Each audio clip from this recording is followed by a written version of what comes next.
꽤 오래전에 한 방송국 다큐멘터리에 그대로 나온 장면인데요. 응급실에 한 환자가 실려왔습니다. 이미 응급실에 들어올 때는 호흡이 멈춘 상태였어요. 그 응급실에 있던 의사가 어떻게든 살려보겠다고 심폐소생술을 열심히 했습니다. 안타깝게도 환자분이 돌아가셨어요. 그렇게 해서 일이 끝나나 보다 했는데 나중에 그 보호자라고 하는 딸이 찾아와서 의사와 논쟁을 벌이면서 화를 냈어요. 살려달라고 했지 그 뼈를 부러뜨리면 어떡하냐 하면서 고발을 하겠다고. 무슨 내용인 거 아니? 여러분, 심폐소생술을 하다 보면 가끔 갈비뼈 쪽에 골절이 가기도 합니다. 사실 이거는 어쩔 수 없는 요소라고 해요. 특히 호흡이 멈추고 심장이 멈춘 상태에서 여러분 살짝 이렇게 손댔다고 움직이진 않겠죠. 그러다 보니까 불가피하게 그런 문제가 생길 수 있다고 하는 거예요. 그러니까 의사는 너무 억울한 거예요. 올 때부터 호흡은 멈췄고 어떻게든 살려보려고 열심히 하다 보니까 골절이 왔는데 그 딸은 와서 호흡이 멈춰서고 죽었으면 그냥 천운에 맡기고 둬야지 왜 그걸 열심히 해서 뼈를 부러뜨렸냐고 소송을 한다고 하니까 얼마나 황당하겠어요. 여러분이 그 의사라면 어떻겠습니까? 마음이. 여러분 그런 일을 겪으면 정말 그 일을 하고 싶은 마음이 안 들죠. 근데 그 이후에도 여러분 비슷한 일들이 몇 번 있었습니다. 길에 쓰러진 사람을 살려주려고 심폐소생술 했더니 금이 갔다고 고발당하고 성추행했다고 고발당하는 이런 일들이 계속 쌓이면 어떨까요? 여러분 이제는 누가 옆에 쓰러져도 복잡한데 얽히지 말고 그냥 두자 하고 방치하는 문제가 생기죠. 그럼 사실은 사회적으로 이건 엄청난 재앙이에요. 그러다 보니까 이제 이런 일들이 쌓이면서 일명 선한 사마리아법이라는 게 만들어졌습니다. 뭐냐면은 누군가 난처한 상황에 있는 사람을 돕다 생기는 문제에 있어서 어느 정도는 보호해줘야 되지 않느냐 이런 취지인 거죠. 취지는 좋은데 한편 좀 씁쓸해요. 누군가 어려움에 처한 사람을 이렇게 나서서 도와줬을 때 고마워해야 되는데 막상 끝나고 나면 어때요? 물에 빠진 사람 건져줬더니 뭐 달라고 합니까? 내 보따리 내놓으라는 식으로. 여러분 우리가 상식적인 일에서 벗어난 일들이 많이 생기다 보니까 결국 법이라는 게 등장하는 거죠. 그 상황 자체가 조금 안타깝기도 하고 씁쓸하더라고요.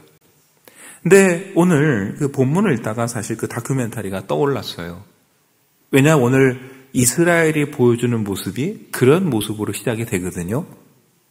앞서 본 대로 신광야에서 먹을 게 없을 때 하나님은 만나와 메추라기를 먹이셨어요. 그리고 또 길을 인도하셔서 오늘 본문에 보니까 르비딤이라는 곳에 도착을 해서 장막을 칩니다. 근데 이번에도 문제가 생겼는데 마실 물이 없다는 거예요. 물론 광야에서 어려운 상황에 직면했죠. 그럼에도 불구하고 여러분 지금까지 어떻게 돼요? 하나님은 고비 때마다 기적을 베풀어 주셨거든요. 근데 이스라엘은 이번에도 모세를 향한 원망으로 시작이 됩니다. 2절에 보시면 백성이 모세와 다투었다 그럽니다. 모세도 말합니다. 너희가 어찌하여 나와 다투느냐. 다툰다 그랬는데요. 이 다투다라는 원어의 의미는 어떤 의미가 강하느냐? 법적으로 책임을 따진다라는 의미가 있어요. 그러니까 지금 상황이 뭐예요? 모세 보러 책임지라는 거예요. 당신이 여기까지 끌고 왔으니까 법적으로 책임을 져라. 오늘날 우리 식으로 하면 뭐예요? 당신 때문에 여기 왔으니 내가 소송 낼 테니까 당신 책임지라. 근데 여러분 지금까지 상황을 아시죠? 물론 하나님이 하셨습니다. 그러나 그 앞장서서 그 일을 한 건 모세예요. 10가지 재앙을 내릴 때도 그리고 뭐예요? 홍해를 가를 때도 마라의 쓴물을 단물로 바꿀 때도 신광야에서 먹을 게 없을 때 그 일을 앞장서서 나가서 일한 게 모세예요. 그런데 그렇게 왔는데 지금 물이 없다고 해서 뭐 하라는 거예요? 너 법적으로 책임져. 내가 소송 걸 거야. 이런 좀 아나무인 배은망덕한 모습이 지금 벌어지는 거예요. 여러분, 부정적인 생각과 원망과 불평은 방치하면 점점 커집니다. 그리고 확산됩니다. 내 안에서 커지고 주변으로 더 전파가 돼요. 15장부터 보면은 이스라엘 백성들이 원망하는 이야기가 나옵니다. 처음에는 백성들 중에 일부가 원망하기 시작했어요. 그런데 16장 가면은 이스라엘 자손 온 회중이 원망한다 그럽니다. 그런데 17장에 와서 어때요? 온 회중이 원망하다 못해 이제 모세와 법적 논쟁까지 벌이면서 다투기 시작하는 거예요. 여러분, 부정적인 생각과 원망과 불평은 방치할수록 커지고 주변으로 자꾸 퍼지게 되는 거예요. 결국은 어떻게 돼요? 점점 커지다가 선을 넘었습니다. 모세와 다투는 걸 넘어서서 이제 오늘 본문을 보니까 어떻게 해요? 하나님을 시험한다 그럽니다. 이 문제를 해결하시면 하나님이 계신 거고 그 하나님은 좋은 하나님이고, 이 문제를 내가 원하는 대로 해결 안 되면 하나님 안 계신 거예요. 그런 하나님 나 안 믿겠다고 말합니다. 이게 뭐예요? 이게 하나님 시험하는 거죠. 테스트하는 거예요. 여러분, 그러니까 이스라엘은 오늘 모세와 하나님을 향해서 이렇게 말하는 거예요. 자, 문제가 또 생겼는데 어디 한번 내가 지켜보겠습니다. 한번 해보십시오. 여기까지 데려왔으니까 책임져 보시고 한번 해보세요라고 팔짱 끼고 지켜보는 거예요. 아까 여러분 열심히 호흡이 멈춘 사람을 살려주라고 애쓴 의사에게 가서 책임지라고 따지듯이 기껏 구원해서 여기까지 먹이고 입혀서 데려왔더니 뭐라고 그래요? 책임지라고. 어떻게 하는지 내가 지켜보겠다고. 여러분, 그게 시험이에요. 여러분, 그래서 우리 속에 또 우리 주변에 원망과 불평과 부정적인 생각들로 가득하다면 사실 현명한 건 그 자리를 피하는 겁니다. 계속 머물면은 어느 순간 그 모든 것들이 우리를 잠식하고 사람과 다투다가 이젠 그걸 넘어서 어떻게 해요? 하나님까지 시험하는 단계까지 갑니다. 그 전에 여러분, 그것을 멀리하는 게 가장 지혜로운 거예요. 결국 여러분, 모세는 어쩔 수 없이 누구에게 달려갑니까? 하나님에게 달려갑니다. 하나님께 나와서 부르짖어 기도합니다. 오늘 본문에 보시면 어떻게 돼요? 부르짖어 기도하면서 말합니다. 4절에 보니까 그들이 조금 있으면 내게 돌을 던지겠나이다. 하나님, 이러다가 제가 돌에 맞아 죽게 생겼습니다. 어떻게 하면 좋습니까? 부르짖었죠? 그때 하나님께서 응답하세요. 5절에 보니까 이스라엘 장로들을 데리고 나일강을 치던 내 지팡이를 손에 잡고 가라. 그러면서 6절에 내가 호렙산에 있는 그 반석이 거기서 내 앞에 서리니 그 반석을 치면 물이 나올 것이다 그랬어요. 여러분, 성경은 그 뒤에 이렇게 말합니다. 모세가 장로들의 목전에서 그대로 행하니라 하는 말씀대로 행했다는 거예요. 그리고 결과에 대해서는 기록이 없습니다. 기록은 없지만 어땠을까요? 물이 나왔습니다. 그러니까 이스라엘은 또 그 길을 걸어간 것이고, 그래서 성경은 그냥 말씀대로 그대로 행하니라로 끝나는 거예요. 하나님은 응답하셔서 물을 주셨어요. 여러분, 하나님께서 응답하시고 물을 주시는 그 과정을 통해 오늘 우리가 몇 가지를 생각해 보려고 합니다. 먼저 여러분, 하나님의 명령에서 살펴볼 게 있는데 바로 지팡이입니다. 하나님은 모세에게 가라 하셨는데 그냥 가는 게 아니라 지팡이를 손에 잡고 가라 그럽니다. 근데 그 지팡이 앞에 아주 구체적인 말을 붙이셨어요. 뭐라고 합니까? 나일강을 치던 내 지팡이를 잡고 가라 그랬어요. 그냥 지팡이가 아니라 나일강을 치던 지팡이입니다. 그 지팡이는 10가지 재앙이 내릴 때부터 지금까지 모세의 손에 있던 지팡이에요. 나일강을 쳐서 물이 피가 되도록 변할 때도 그 지팡이는 사용되었고, 그렇다면 여러분 어떨까요? 그 뒤에 재앙 때도 그 지팡이는 같이 있었습니다. 홍해를 가르고 건널 때도 그 지팡이를 들었어요. 마라의 쓴물을 단물로 바꿀 때도 그 지팡이는 모세의 손에 있었고, 신광야에서 먹을 게 없을 때 하나님이 만나 메추라기를 주실 때도 그 지팡이는 모세의 손에 있었습니다. 그렇다고 그 지팡이의 능력이 있을까요? 그 지팡이 그냥 광야에서 흔하게 올 수 있는 나무에 불과합니다. 그 지팡이는 상징이에요. 하나님이 지금도 함께 하신다라는 상징이에요. 이 모든 것을 하나님께서 이루신다라는 것을 보여주는 하나의 상징이에요. 진짜 능력은 하나님에게서 나오는 겁니다. 하나님은 오늘 모세에게 분명히 말씀하세요. 나일강을 치던 네 지팡이를 잡고 가라.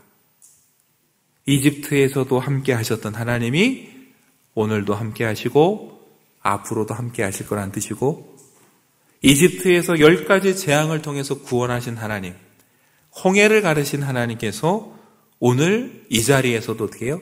구원하신다라는 뜻이에요. 모세에게 주는 위로와 확신이자 그걸 쳐다보는 이스라엘 백성에게 뭐예요? 기억하라는 거예요. 저 지팡이를 볼 때마다 하나님을 기억하고 하나님을 더 이상 시험하지 말라는 거예요. 받은 은혜를 기억하라는 겁니다. 그래서 하나님은 모세에게 구체적으로 나일강을 치던 네 지팡이를 손에 잡고 가라 명령하셨어요. 두 번째 볼 건 여러분, 그래서 가는데 어디로 갑니까? 아까 말씀드린 대로 호렙산으로 갑니다. 여러분, 이스라엘이 장막을 치고 물이 없어서 고생한 곳은 르비딤이었어요. 근데 하나님은 그 자리가 아니라 호렙산으로 가라 그랬어요. 멀지 않은 거리니까 가라고 하셨을 거예요. 물이 없는데 멀리 가라고 하시진 않겠죠. 가까우니까 갔을 거예요. 그런데 한 번 더 생각하면 단순히 가까워서가 아니라 거기에 많은 의미가 있습니다. 호렙산은 어떤 곳입니까? 모세가 하나님을 만나서 사명을 받은 자리고 말씀을 들은 자리가 호렙산입니다. 그리고 호렙산은 뒤에 출애굽기 19장, 20장 가면 또 등장합니다. 그때는 여러분 시내산이라는 이름으로 등장합니다. 이스라엘 백성이 시내광야 진을 치고 있을 때 모세는 그 산 꼭대기에 올라가서 하나님을 만납니다. 그리고 그곳에서 받아온 것이 뭡니까? 십계명이 적힌 돌판입니다. 말씀을 상징하는 거예요. 여러분, 모세가 하나님을 만나서 말씀을 듣고 말씀을 받아왔던 그 산에서 하나님은 오늘 어떻게 하세요? 반석을 쳐서 물을 주세요. 이스라엘 백성에게 말씀하시는 거예요. 물이 필요한 것도 아는데 그 물을 마시면 어때요? 내일 또 목마를 거예요. 이스라엘은 또 물이 떨어지면 원망할 거예요. 그러나 우리 삶의 근본적인 이 기근을 해결할 수 있는 건 뭐예요? 몸에 물이 필요하듯이 우리 영혼에 하나님의 말씀이 필요하다는 거예요. 그리고 그 말씀이 우리 안에 거할 때 우리는 하나님을 시험하지 않고 신뢰하고 걸어갈 수 있다라는 걸 보여주는 겁니다. 그래서 하나님은 그를 호렙산에 데려다가 누가 봐도 물이 안 나올 것 같은 반석 위에 세우셔서 치라 명령하셨고 그곳에 물을 주셨어요. 왜요? 우리의 기근을 해결할 수 있는 분은 하나님이시기 때문에 그래요. 여러분, 묘하게도 물은 우리에게 소중한 겁니다. 근데 우리나라만 놓고 보면 또 가장 흔한 게 뭐예요? 물입니다. 전 세계 어느 나라 가서 식당에서 여러분 물 주는 물 아무 생각 없이 드시면 나중에 청구서에 다 나옵니다. 식당에서 물 인심 좋은 곳도 우리나라입니다. 그러다 보니까 역설적으로 소중한 걸 몰라요. 언제 합니까? 물이 떨어지면 그때서야 아는 거죠. 말씀이 우리에게 중요하다는 거 우리는 너무 잘 압니다. 그런데 똑같아요. 언제든 예배 드릴 수 있고 배울 수 있고 들을 수 있다 보니까 소중한 걸 몰라요. 그래서 예배 드리자 말씀 듣자 하면 다 다음에 한다고 생각합니다. 내일 하면 되고 다음 시간에 하면 됩니다. 그러다가 우리는 예배를 드릴 수 없는 뼈저린 경험을 한번 했어요. 언제죠? 코로나 때입니다. 예.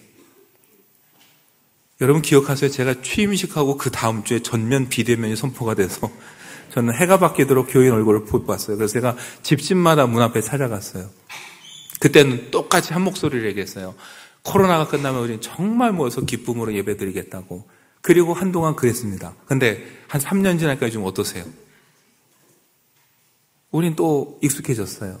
다음에 하지. 이렇게 됐어요. 여러분 할 수 있을 때 누릴 수 있을 때 이게 복인 줄 알아야 됩니다. 정말 찾아도 찾을 수 없을 때가 오면 그땐 비극이에요. 하나님께서 아모스 선지를 통해서 말씀하셨어요. 아모스 8장 11절에 주 여호와의 말씀이니라. 보라 날이 이를지라 내가 기근을 땅에 보내리니 양식이 없어 주림이 아니며 물이 없어 가람이 아니요 뭘 듣지 못해요? 여호와의 말씀을 듣지 못한 기간이라. 정말 찾아도 찾을 수 없고 듣고 싶어도 듣지 못할 때가 올 수도 있다는 거예요. 여러분 그때가 오기 전에 우리는 하나님의 말씀을 받아들여야 되고 그 말씀이 우리 안에 뿌리 내려야 됩니다. 그래야 우리 삶의 그 기근을 해결할 수 있고 우리가 은혜 안에 거할 수 있게 되는 거예요. 말씀이 진짜 중요한 이유는요. 말씀이 함께 있을 때 기적을 통해서도 깨달을 수 있고 하나님을 믿을 수 있지 말씀이 없으면 여러분 기적을 봐도 우리는 믿지 못하고 하나님을 알지 못합니다. 사람들에게 기적을 보여주면 하나님을 믿을 것 같죠? 그렇지 않습니다. 간증을 하고 기적을 말하면 믿는 사람들은 감동을 합니다. 그러나 믿지 않는 사람들은 뭐라고 하는지 아세요? 운이 좋았다고 그럽니다. 우연이라고 합니다. 심지어 심하면 조작이라고 말합니다. 기적을 보여주면 모두가 믿음을 가질 것 같지만 그렇지 않아요, 여러분. 진짜 믿음은 어떻게 돼요? 말씀을 받아들이는 데서 시작이 돼요. 오늘 본문이 마지막 우리에게 깨우쳐 주는 게 그겁니다. 지팡이와 호렙산을 통해서도 깨우쳐 주시지만 오늘 사건에서 우리가 한 가지 더 기억할 게 있어요. 이스라엘은 결국 하나님 은혜로 물을 마셨습니다. 반석에서 물이 나오는 기적을 경험했습니다. 그럼 여러분 하나 질문 드릴게요. 이스라엘의 믿음이 좋아서 얻었습니까? 그들은 하나님의 시험에 실패했어요. 하나님을 감히 시험하려고 했지만 오히려 하나님의 시험에서 그들은 낙제했어요. 오늘 마지막 본문 7절에 뭐라고 합니까, 여러분? 모세가 그곳 이름을 마사 또는 무리바 이렇게 불렀습니다. 마사, 시험하다는 뜻이에요. 여기는 하나님을 시험한 자리야 그 뜻이에요. 사람들이 마사라고 부를 때마다 기억할 거예요. 이스라엘은 여기서 하나님을 시험했어 그렇게. 또는 뭐라고 불러요? 무리바, 모세와 다투은 자리다 이렇게 이름 붙였어요. 사람들은 무리바라고 부를 때마다 기억할 거예요. 이스라엘 사람들은 은혜도 기억 못하고 모세와 싸웠어. 법적으로 소송 걸겠다고 난리쳤어. 여기가 그 자리야 이렇게 기억할 거예요. 하나님의 은혜와 기적을 경험한 자리인데 이름은 마사와 무리바예요. 어울리지 않아요. 여러분 이스라엘이 물을 얻은 건 믿음이 좋아서가 아니었어요. 뭡니까? 전적으로 하나님의 은혜였어요. 그래서 오늘 이 본문을 보면서 우리는 기억해야 됩니다. 저와 여러분이 하나님의 은혜를 누리고 있다고 해서 절대 교만하면 안 돼요. 내가 뭔가 기도해서 받았다고 해서 내 믿음이 좋다고 착각하면 안 돼요. 그저 전적으로 뭐예요? 하나님의 은혜예요. 그걸 기억해야 우리가 감사하고 자족하고 원망하지 않고 하나님을 신뢰할 수 있습니다. 내 믿음이 좋아서 얻었다고 생각하는 순간 교만해져요. 상황이 변하면 또 원망해요. 그리고 누군가를 자꾸 판단해요. 너는 왜 그거밖에 못하니라고 남을 판단하기 시작해요. 여러분과 제가 누리는 건 우리 믿음이 좋아서가 아니에요. 그저 뭐예요? 하나님의 은혜입니다. 그래서 바울이 말하잖아요. 에베소서 2장 8절에 뭐라고 합니까? 너희는 그 은혜에 의하여 믿음으로 말미암아 구원을 받았으니 이것은 너희에게서 난 것이 아니요 하나님의 선물이라 그랬어요. 선물로 주신 이유가 9절에 있어요. 누구든지 뭘 못하게 해요? 자랑하지 못하게 함이라. 근데 안타깝게도 우리는 어느 순간부터 자랑을 합니다. 여러분 오늘 본문을 통해 기억해야 됩니다. 이스라엘은 실패한 자리인데 전적으로 하나님의 은혜로 그들이 물을 마셨다라는 것. 그들이 실패한 이유는 뭐예요? 기적을 못 봐서가 아니라 기적 가운데 주신 하나님 말씀을 받아들이지 못하고 깨닫지 못해서 그들은 앞으로도 똑같은 실수를 반복할 겁니다. 저도 여러분도 마찬가지입니다. 하나님 주신 은혜를 통해 그 속에서 주시는 말씀을 깨닫고 받아들이지 않는다면 오늘 기적을 보면서 감사하고 하나님을 믿는다고 하지만 내일 또 우리는 언제든 다시 하나님과 다투고 시험할 수 있는 존재라는 걸 기억해야 됩니다. 그래서 우리 안에 말씀이 깊이 뿌리 내려야 돼요. 여러분 그래서 바울은 말합니다. 로마서 10장 17절에 그러므로 믿음은 들음에서 나며 들음은 그리스도의 말씀으로 말미암았느니라. 예수의 기적이 아니라 오직 그리스도의 말씀으로 믿음이 생긴다 그랬어요. 우리의 삶을 변화시키는 것은 오직 하나님의 말씀입니다. 히브리서 4장 12절에 하나님의 말씀은 살아있고 활력이 있어 좌우의 날선 어떤 검보다도 예리하여 혼과 영과 및 관절과 골수를 찔러 쪼개기까지 하며 마음의 생각과 뜻을 판단하신다 그랬어요. 우리의 삶을 변화시키는 건 다른 데에 능력이 있지 않습니다. 하나님의 말씀에 있어요. 그 말씀이 여러분 우리의 감정과 우리 이성과 우리의 모든 것을 뚫고 내려가서 우리 마음 깊은 곳에 뿌리 내릴 때 비로소 우리의 삶이 목마르지 않고 하나님의 뿌리를 내리고 열매를 맺는 삶이 될 수 있습니다. 그런데 사실 문제는 뭐예요? 우리 힘으로 이게 잘 안 된다는 거예요. 그래서 우리에게는 여러분 성령의 도우심이 필요합니다. 성령의 은혜가 아니면 들어도 깨닫지 못하고 들어도 믿지 못하는 거예요. 오늘 저와 여러분이 듣고 깨닫고 믿는다면 그것도 성령께서 주시는 은혜인 줄 믿으시기 바랍니다. 그래서 예수님은 제자들에게 약속하셨어요. 요한복음 14장 26절에 보혜사 곧 아버지께서 내 이름으로 보내실 성령 그가 너희에게 모든 것을 가르치고 내가 너희에게 말한 모든 것을 생각나게 하리라. 예수님도 아셨어요. 주님의 기적을 경험하고 부활을 목격한 제자들도 성령의 도움 없이는 그 말씀을 듣고 깨닫지 못한다는 것을 그래서 보혜사 성령을 보내주시겠다 약속하셨습니다. 그리고 오순절 제자들에게 성령은 임했습니다. 그렇게 교회는 시작됐고 교회는 성령과 함께 오늘까지 왔어요. 오늘 우리가 성령 강림 주일을 맞았습니다. 이 한 주간 우리가 기도할 것은 성령께서 우리가 말씀을 들을 때 깨닫게 하시고 그 말씀이 우리 안에 깊이 뿌리를 내려서 굳건히 세워지도록 주님 안에 뿌리 내린 우리의 삶에 성령의 열매가 맺어질 수 있게 해달라고 여러분과 제가 이 한 주간 기도하면서 그 성령을 의지하며 나갈 때 말씀이 우리 삶에 힘이 되고 변화가 되는 놀라운 은혜를 경험하시는 복된 한 주 되시기를 간절히 축원합니다.